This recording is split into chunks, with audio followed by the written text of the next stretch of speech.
નમસ્કાર મિત્રો, વિડીયોમાં તમારું સ્વાગત છે। તો મિત્રો, અત્યારે હાલની ખૂબ જ મોટી અને દુઃખદ ખબર સામે આવી રહી છે। ત્યારે મિત્રો તમને જણાવી દઈએ કે રાજ્યમાં આગામી 7 દિવસ સુધી હળવાથી મધ્યમ વરસાદની આગાહી વ્યક્ત કરી છે। જો કે છેલ્લા કેટલાક દિવસોથી પડેલા ભારે વરસાદ બાદ આજથી રાજ્યમાં વરસાદનું જોર ઘટવાની શક્યતા છે। તો મિત્રો, જો કે રાજ્ય પર 4 વરસાદી સિસ્ટમ સક્રિય હોવાથી અનેક વિસ્તારોમાં છૂટાછવાયા વરસાદી ઝાપટા અને વાદળછાયું વાતાવરણ યથાવત રહેવાની સંભાવના વ્યક્ત કરવામાં આવી રહી છે।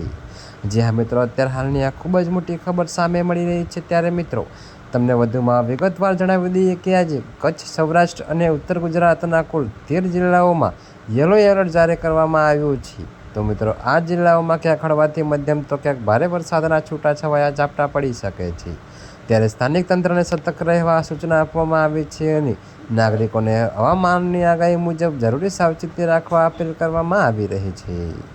ત્યારે મિત્રો, અત્યારે હાલ માટે આટલું જ। મળીશું નવી અપડેટ સાથે। અને જો તમને અમારા વિડીયો પસંદ આવતા હોય તો વિડીયોને લાઇક, કોમેન્ટ, શેર અને અમારી ચેનલને સબસ્ક્રાઈબ કરવાનું ભૂલતા નહીં મિત્રો।